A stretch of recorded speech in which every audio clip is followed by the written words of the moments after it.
Have you ever thought about all the things you touch when you leave your home? Maybe it's a gas pump, a grocery cart,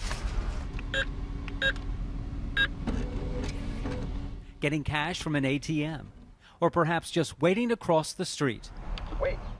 The CDC says it's possible for people to get the coronavirus by coming into contact with contaminated surfaces. There are now tests available to determine whether someone who has the virus has touched or breathed on the spaces we are in. Philogen, a San Francisco-based company, provided us with a surface test kit to show you how it works. You dip a swab into a solution and then swipe. We're going to be swiping a keypad on an ATM machine. Then you put the swab tip into a tube and send it to a lab. These $400 kits contain material to do as many as 25 tests. Results are available in 48 hours. We swabbed high-touch areas and places that people breathe on in and around Baltimore City. Going up.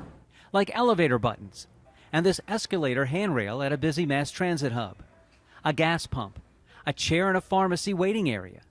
We swabbed a boarding pass kiosk at the airport. There are some places where it's not appropriate to bring a camera, but we're going to check it out. We tested plexiglass in the donut section of a grocery store as well as the glass in the cashier area. Dr. Andrew Pecos is a molecular microbiology professor at Johns Hopkins Bloomberg School of Public Health. But viruses can survive on surfaces from anywhere from 6 to 24 hours. If someone came in contact with a surface that had the live virus on it, how would they become infected? If the virus is present on a surface, the most likely way you would then get it is if you touch the surface with your hand and then you brought your hand close to your nose, your eyes, or your mouth. We swabbed playground equipment, restaurant tables, a dining room chair and bar. We swabbed several electric scooters, even some mail. Inside a taxi, we tested a door handle, seatbelt, and dividing plexiglass. The swabs were sent to a Philogen lab for analysis. All the tests came back negative. Is Maryland doing something right? What kind of insight can you provide on our results?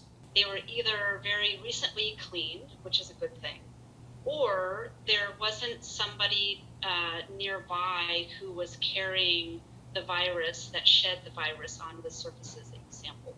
Philogen founder and CEO Dr. Jessica Green says the test is designed to help determine risks. What it does indicate is whether or not anyone who is carrying COVID-19, whether they're showing symptoms or not, is bringing the virus indoors, and also where in the building they're shedding the virus. The value of this is that it's a way of going beyond temperature checks, as an example, to know if you've got, infected occupants. And it also can provide valuable information about the way that we're reopening our spaces. Doctors and scientists say touching contaminated objects is not the primary way the coronavirus spreads. They believe you're more likely to get sick from droplets, from a carrier's cough or sneeze. And tests like this one will help determine whether there's a problem at your office, school, or where you frequently visit. For the 11 News I team, I'm David Collins.